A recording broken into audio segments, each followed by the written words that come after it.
Hello, everyone, and welcome. I'm Gilda Evans, bringing you the Autism Resource Podcast.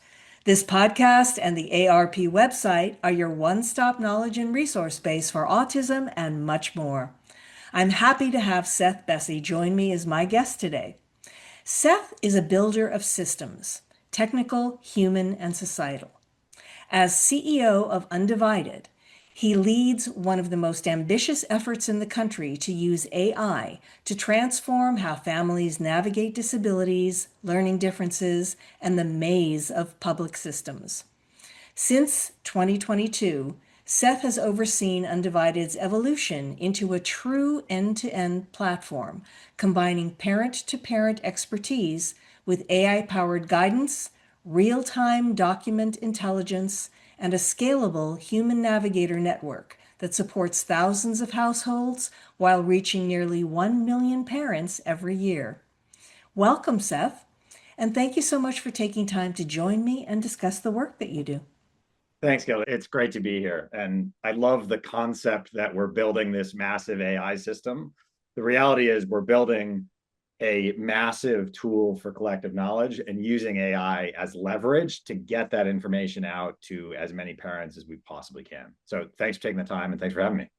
Absolutely. So, to get going, you've described Undivided as an operating system for parents. Now, what do you feel is problematic about how families currently navigate school, insurance, and disability services? My background really is in information systems. So I did that in kind of the legal tech space. And now here in kind of the information communication space. And really, what I see as the biggest problem here is that parents aren't told what's out there, what they qualify for, and everything, right? And there's so many systems, and everything is siloed, whether it's public benefits over here, the school system over here, medical interventions over here, right? And nothing pulls that all together. And so what ends up happening is parents are left to figure all of that out on their own. And then obviously, as all of us parents know, we're swamped with everything else. So we don't have the time to necessarily go through and document what we learned, how we learned it, and communicate that to the next parent. So everything gets lost. And so I look at this as the biggest challenge for parents and caregivers more broadly is to understand the information that's out there and understand what's relevant to them. And so that's really how we focus on, okay, we have these 1,000 families that have worked through this specific challenge. That looks a lot like this next challenge that the next set of parents are working through. Let's make sure that they have that information at their fingertips when they need to get going. All that information, how it works, and how all those different silos, as you mentioned, connect to each other, right? So then, based on that, explain for me, if you will, what does Undivided actually do, and what are the core tools that makes the user's life easier?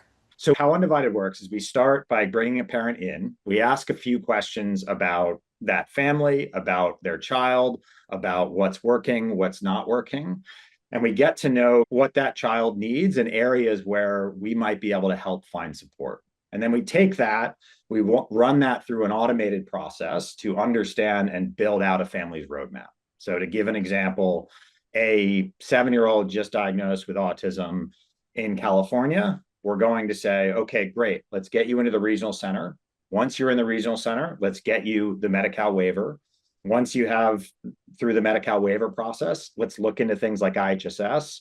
While all of this is going on, we're going to be working with the school to get the IEP in place, to get more and more supports through that. And we take that whole roadmap and we build that into priority order and we lay it out for the next 5, 10, 15 years for the parent. Every renewal that needs to happen, every check-in that we should look at for different services. And each of the elements on that roadmap has a very detailed step-by-step guidance on how to do it. And then as parents go through it, when you look at things like an IEP and preparing for an IEP, we have automated tools in the system that go in, look at your IEP, dissect it into pieces, and then go through step-by-step on, okay, this goal can be written in a more inclusive way. This service isn't defined exactly when it's available and how, right? All of these things are recommendations that go through the IEP process. So in short, we start from this whole picture of, okay, here's the next things that need to get done. We give the step-by-step, very detailed guidance on how to execute on that. And then we layer all sorts of tools in it. But then all over that, we have one-on-one support with what we call navigators. And so our navigators are parents themselves of kids with disabilities. So they've been through this system, through this process for the benefit of their own families, but then they've helped hundreds of other families through it as well. And our navigators are there to be that partner, but importantly, also to be that conduit to our advocates and experts that we have on staff. So if the guidance and the tools that we have on an automated form aren't enough to get that parent through, they have that team that sits behind them to partner with them to make sure that happens. And every time that goes through, we learn something.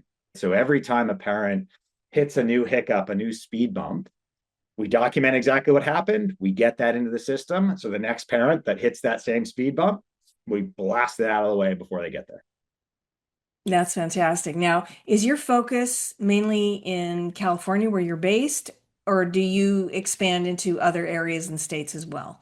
Yeah, so it has been in California, and we started in California really because one, that's where we are, but two, we've stayed within California, or we stayed within California for a number of years because we need to get to critical mass and working with enough families to get that day-to-day on-the-ground experience to make sure that we're understanding kind of the evolution of really how things are working with regional center, with Medi-Cal, with the school district, so on and so forth.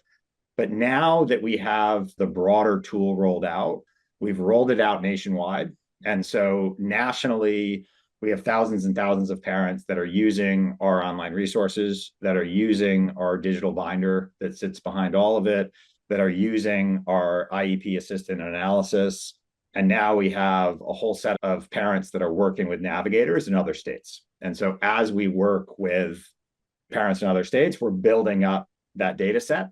And those first parents that are working with us in Pennsylvania or in Florida or Massachusetts are getting a ton of work with their navigator, really holding their hand as our whole team comes behind them and says, okay, great. If we're all here, what is the next thing that's really critical for this parent to work on and get done? And we walk them through, we do all the research with them, we find the local experts and start to build out that system. So we're rapidly expanding as the tool gets adopted just as a software tool. And then we're filling that in with kind of our human support and human learning system. Okay, now tell me a little bit more. You mentioned something called an IEP assistant, and then you mentioned the binder, and you mentioned some other tools there. Walk us through how those things work and how it helps a parent understand their child's goals, progress, rights, and so forth. Yeah, the initial concept behind Undivided. So Undivided was started by Jason Lembeck, and Jason was shocked when his son Noah was first diagnosed that the number one piece of advice he kept getting was go get a physical 3-ring binder. And that still is advice, and most parents still have a physical 3-ring binder. And the reason for that is there's so much documentation that comes out that parents always need to have, they need to have on them at all times. And so sitting behind our entire system is a digital binder. And so parents can use the iPhone app, take a picture of something, it drops into their digital binder. They can upload from their computer, it drops into a digital binder. They can add relevant documents to each of those elements in their roadmap. So if they're working on their upcoming annual IEP meeting, they can add assessments, they can add schoolwork that's come home, they can add all sorts of things into that goal. So everything's in one place. They can pull up their phone, they can have everything right in their palm whenever they need it. So that's how the digital binder sits behind all of it. And the benefit of that digital binder is parents don't need to have everything all at once. And then all of that information that ends up sitting in the digital binder is a massive wealth of information for that parent going forward. No parent can keep track of all of that information, where every assessment is, where every evaluation is, all of that type of stuff. And so we use all that information to help the parent understand and prioritize where to go. And so the IEP assistant it's one of our newer products that we do. And it's technologically, it's a pretty interesting product in that parents can upload their IEP, and then we put it through a whole series of prompts, sometimes called prompt training with AI, where we take that document, we convert it to a whole bunch of images, we put it through a vision model. And the reason we do that with IEPs is anyone that has IEPs know they're full of check boxes and full of check any that apply or placeholder text and everything that's filled in there. And vision models do a really good job of reasoning through that. And so we have hundreds of prompts that sit behind that, and we dissect the document into each of its pertinent sections. And then we have specific prompts that go through each of those sections and extract the goals, do verification on the goals, make sure that we've captured it correctly, all of those processes as it goes through. And then once we have a really good picture of kind of the structured data of that IEP, we run it through a process to make recommendations. So we look at things like, where are the child support needs that are documented in this document? What are the child support needs that we know from other assessments, other evaluations that have happened externally? What's supported in this IEP? What goals support what area of need? What services support what area of need? And we go through each of those and we identify, okay, where are the gaps? And then we look at things like on the goal where the measurement criteria isn't accurately articulated, the baseline doesn't fully capture the same measurement criteria as the goal itself. We look at accommodations and we say, okay, these accommodations may be great, but there's these other accommodations that could be added to support your child in this area or this area that's documented elsewhere in the assessments. We look across the goals and we find an incredible amount of IEPs that there's a whole bunch of accommodations that are listed in the goals that aren't listed in the list of accommodations, which means the school doesn't necessarily know they have to offer that and so on and so forth. So there's all these ways that we use this very detailed AI and prompt training to go through and come up with a very accurate way for a parent to understand their IEP better and then understand how to talk with the school to get kind of these enhancements to their IEP in place.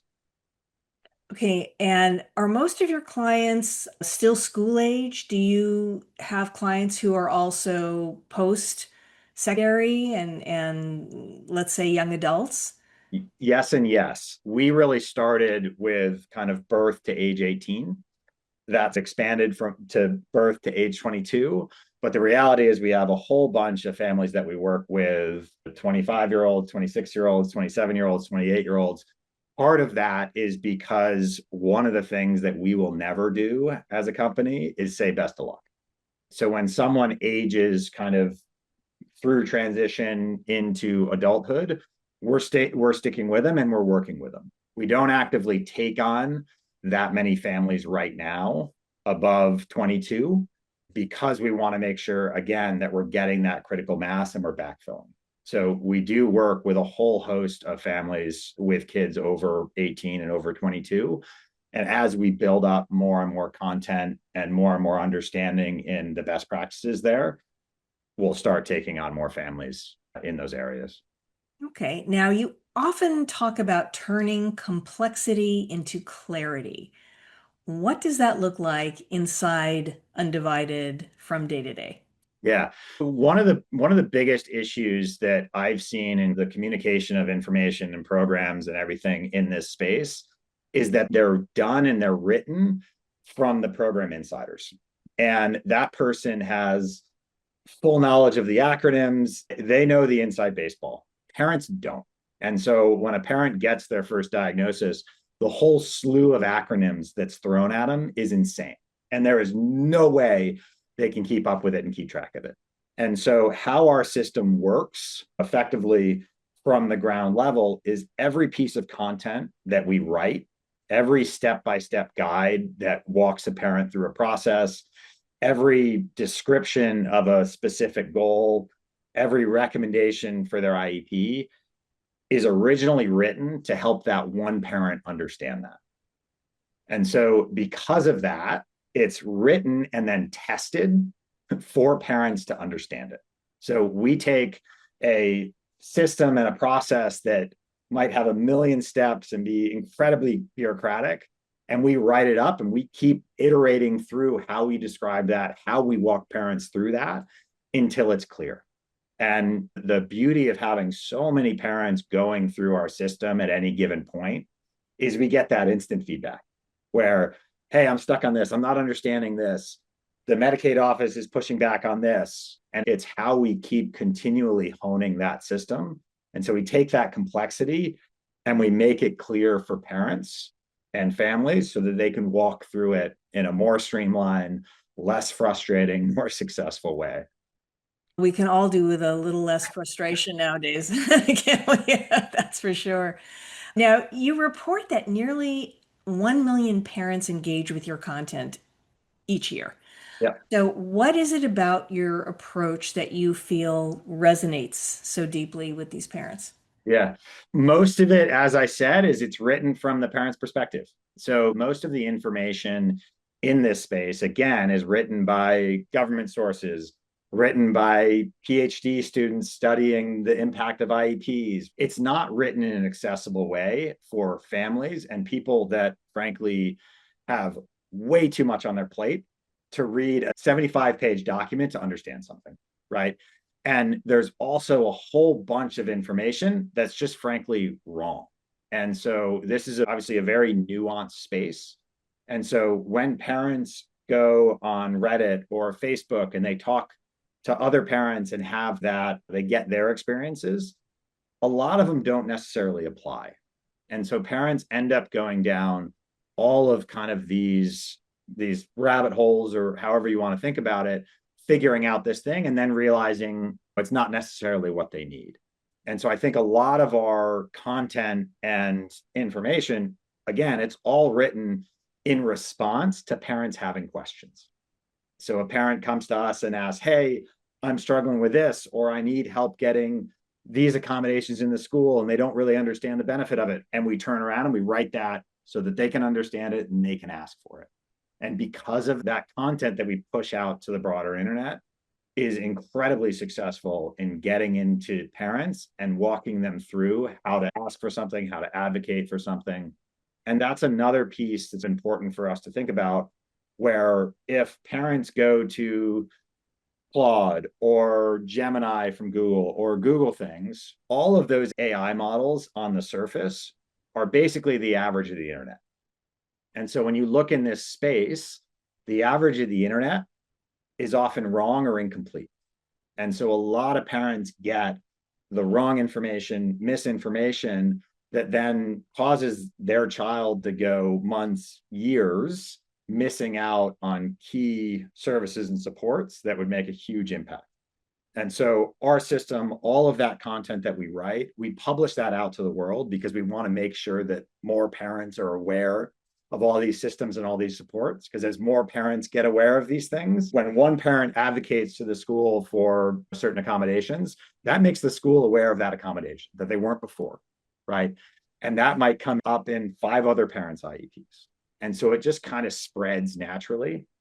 And so our system as well, we have all of this content out there. And what we've done, we have a chatbot, Andy, that we call, I call her a her, but Andy is a retrieval augmented generation system. And so what that means is we use AI and LLMs to craft the message and craft the response, but the input is our specific proprietary data. And so if a parent asks Andy for help drafting a letter to the school, Andy uses our templates, our systems, our articles to then help the parent figure out how to draft that instead of the average of the internet, which is often wrong.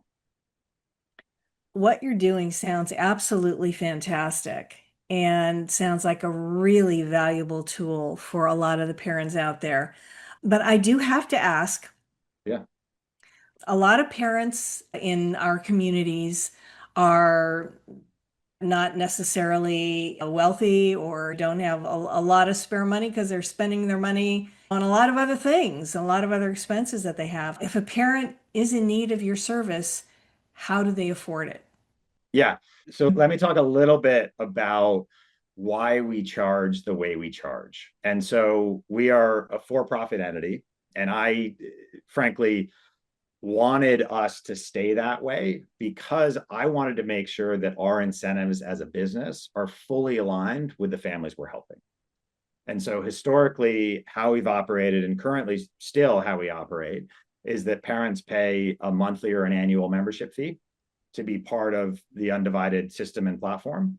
And the reason we do that is because we are fully aligned with our members. If we're not making an impact on their child's life that's worth more than what we charge for membership, great, don't renew, right? And we'll go work with someone else. And the reality is that families that work with us, on average, we're getting $63,000 worth of benefits and supports that they weren't prior. And a lot of that is knowledge. Some of that is that kind of partnership accountability. Let's keep moving this forward and finish that application, even though the finish line keeps getting moved a little bit for us. It's all of these systems that we push forward. So that's really why I've been very focused on kind of parents paying directly because it keeps our incentives fully on.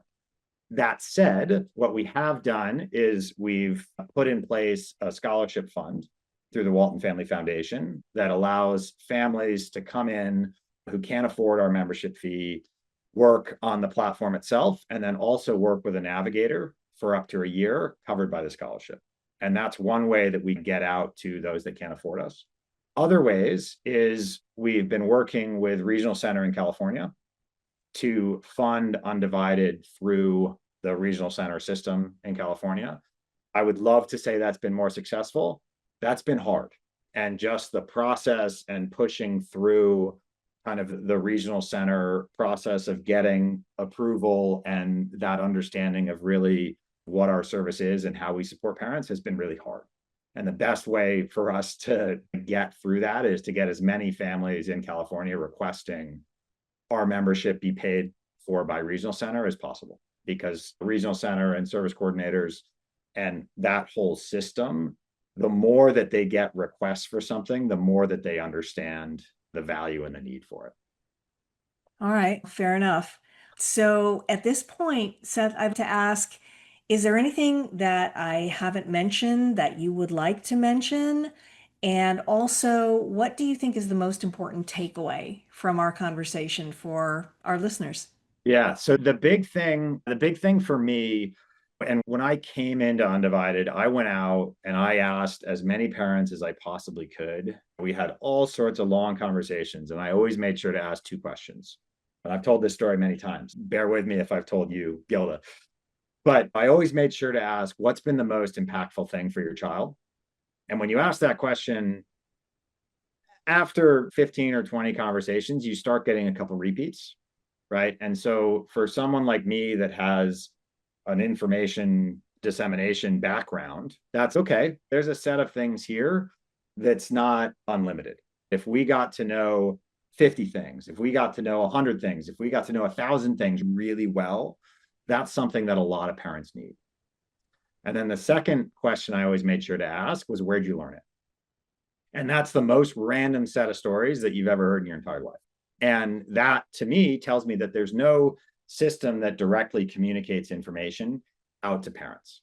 And so there's always this concept of luck that's involved, of finding the right parent at school that's been through this process, meeting the right parent at the dog park that has done this thing or knows about this early intervention system, what have you. So it's all of this luck that's there. And so the biggest thing that we see with parents coming in and working with us is there's this feeling that they have everything set up and in place, and they never do.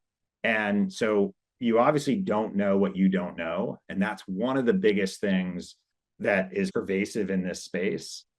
And because so many parents don't get the whole picture, when they're talking to another parent, they're not necessarily communicating the whole picture. So it's really important for everyone to take a step back and say, okay, what's out there? And that's exactly what our system does, helps parents understand that.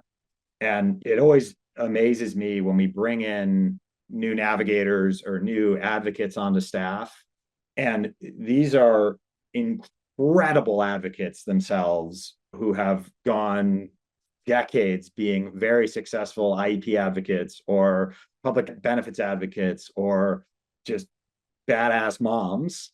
And they always come in and they learn a whole bunch because it's always that, oh, I didn't know you could do that, or I didn't know that worked, or I hadn't heard of that program. There's all these things that really getting everyone in one place and getting all that information in one place is absolutely key. And so much of it is just getting started because you don't know what you don't know. And so it's figuring that process out and starting it there. Said, you do not know what you do not know. I completely agree. Simple Thank concept. Totally. Thank you so much, Seth, for your time and for sharing your story with us today. Yeah, thank you, Yola. Thanks for having me. And anyone listening or watching, we'd love to bring you into Undivided. So go to undivided.io and check us out. And we'd love to get your feedback and thoughts on what we're doing. Thanks again. You're welcome back anytime. Thanks, Gilla. If you like what you hear, please subscribe to the podcast. You can find it on Apple Podcasts, Amazon Music, Spotify, and other popular platforms. We'd appreciate you taking the time to leave us a review. You can also listen to the podcast on YouTube at ARP Social, where you'll find bonus content. And be sure to follow us on Facebook or Instagram to get up-to-date notifications about the latest news and episodes. If you would like more information on anything else we've covered on the Autism Resource Podcast, visit us online at autismresourceproject.org/podcast. Be sure to check out our growing website often, since we are continually adding useful information and resources. I want to thank our listeners for spending part of their day with us. This is the Autism Resource Podcast, and I'm Gilda Evans, reminding you to take care of yourself and that special person in your life.